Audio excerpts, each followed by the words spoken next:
ڈگریاں تعلیم کے علم کے حاصل کرنے کی کیا ضرورت ہے؟ اگر یہ کام مختصر مدت میں ہو سکتا ہے اور آدمی اہلیت والا بن سکتا ہے، میرے بھائیوں یہ عجیب و غریب بات ہے۔ تو یہ اس کا خلاصہ ہے جو پوچھا جا رہا تھا اس مسئلے میں، جو چیز آئی تھی۔ اچھا، اس کے بعد ہمارے سامنے ایک دوسرا سوال اور بھی ہے، شیخ کچھ دینی کورسز کا مستوی اچھا ہوتا ہے اور پڑھانے والے اساتذہ بھی اعلیٰ ہوتے ہیں، لیکن یہ مہینے میں کچھ دن ہی چلتے ہیں، تو کیا ان میں پڑھنے والے طلبہ کی صلاحیت مدرسے میں پڑھنے والے طلبہ کے برابر ہو سکتی ہے؟ قیاس مع الفارق، بہت واضح سی بات ہے۔ ایک آدمی چند دن پڑھے اور ایک آدمی سالہ سال پڑھے، دونوں کی صلاحیت ایک جیسی کیسے ہو سکتی ہے؟ پڑھانے والے کتنے بھی اچھے ہیں تو کیا ہو گیا؟ کیا مدارس میں پڑھانے والے اچھے نہیں ہیں؟ کیا مدارس میں پڑھانے والے اساتذہ، حدیث کے اساتذہ، عقیدے کے اساتذہ، فقہ کے اساتذہ، عربی زبان و ادب کے اساتذہ، دیگر علوم کے اساتذہ جو پڑھانے والے ہیں، کیا وہ کمزور ہوتے ہیں؟ اعلیٰ نہیں ہوتے وہ؟ الحمدللہ اس میں بھی ہندوستان کی جامعات کے پڑھے ہوئے مجھائے متخصصین اور گہرے علم کے مالک، تجربے کار اور لمبا، میرے بھائیوں یعنی کوہنا مشق اساتذہ پڑھانے والے پڑھاتے ہیں، اور اس کے علاوہ عرب جامعات سے پڑھ کر کے تخصصات کی ڈگریاں لے کر کے آنے والے علماء بھی الحمدللہ پڑھاتے ہیں مدارس کے اندر۔ تو کیا وہ کمزور ہوتے ہیں؟ ان کا معیار اعلیٰ نہیں ہوتا ہے؟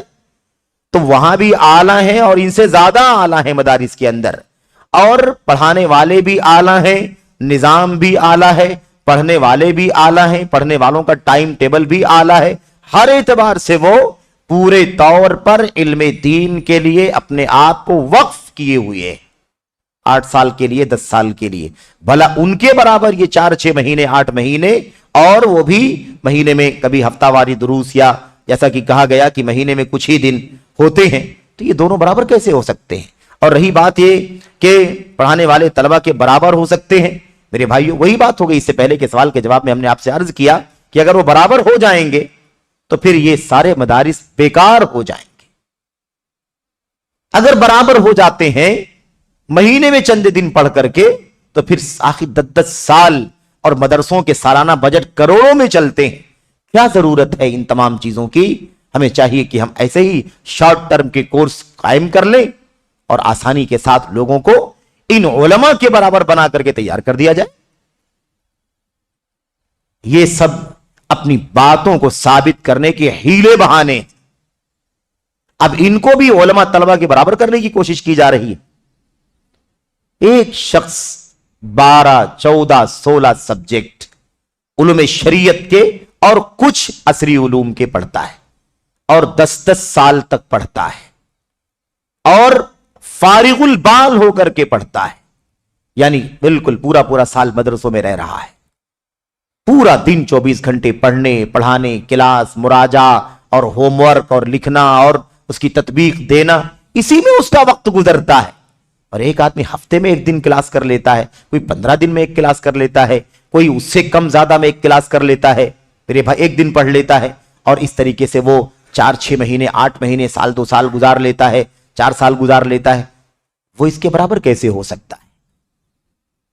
میرے بھائیوں غور کرو کہ اس کے برابر کیسے ہو سکتا ہے، جبکہ وہ فارغ البال بھی نہیں ہے، اس کی دنیا کی مشغولیت ہے، اس کی اپنی جاب ہے، اس کا اپنا سرکل ہے، اس کا اپنا کاروبار ہے، اس کی اپنی دیگر مصروفیات، وہ کچھ ہی وقت دیتا ہے، نہ پوری ترکیز ہے، نہ پوری حاضری ہے، نہ پورا اہتمام ہے۔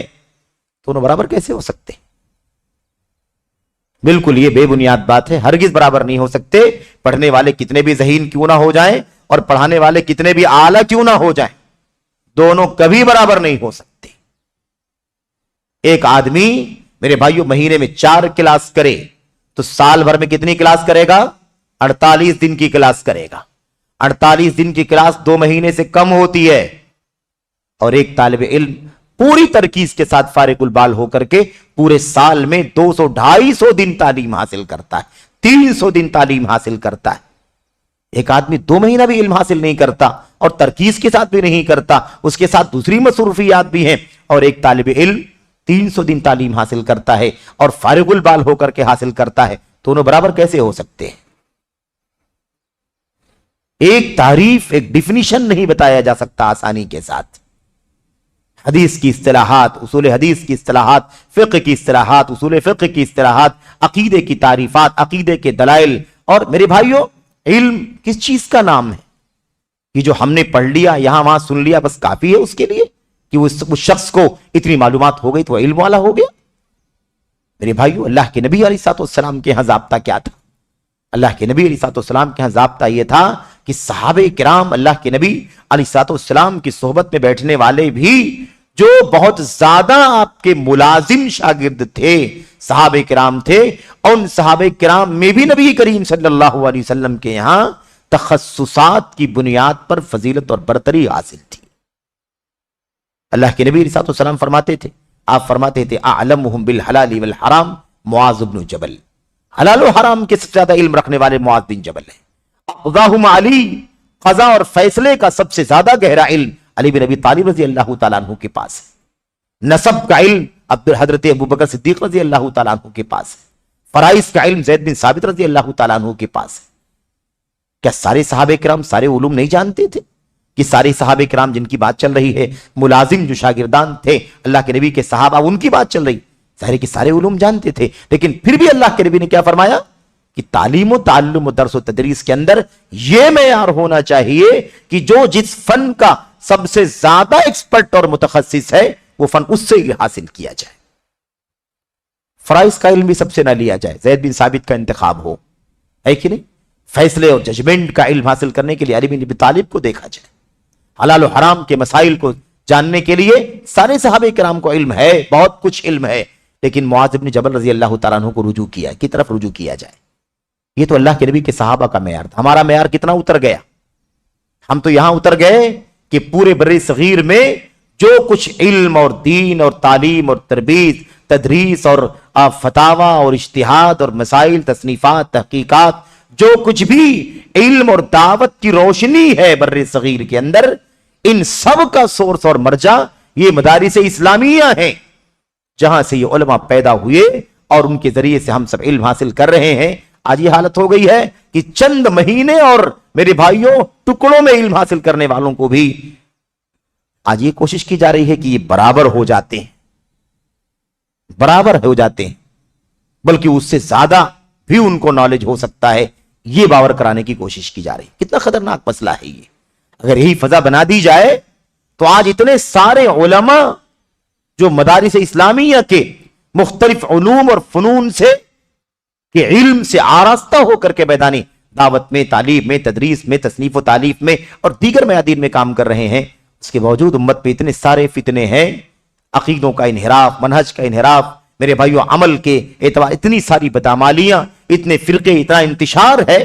اتنا سب کچھ ہونے کے باوجود مستند علماء ہمارے ممبروں پر ہیں، مستند علماء ہماری مسارد تدریس پر ہیں، مستند علماء فتاوی پر ہیں، مستند علماء کی تصنیفات اور تحقیقات ہیں، مستند علماء کے دروس اور لیکچرز ہو رہے ہیں، مستند علماء کے میرے بھائیوں چینلز ہیں، ویب سائٹیں ہیں، جن سے ان کا علم ساری دنیا میں عام ہو رہا.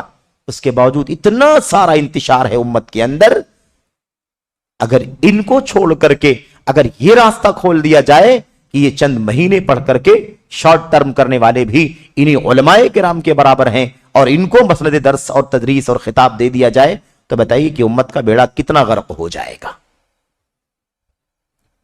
اس طرح سے باتوں کو سمجھنے کی ضرورت ہے. صورتحال کیا ہے؟ خیر، یہ مختصر طور پر اس کا جواب تھا. اس کے بعد ہمارے سامنے ایک سوال اور بھی ہے، تیسرا سوال، اور اس سوال میں پوچھا جا رہا ہے، شیخ ہم کہتے ہیں ہم سلف کے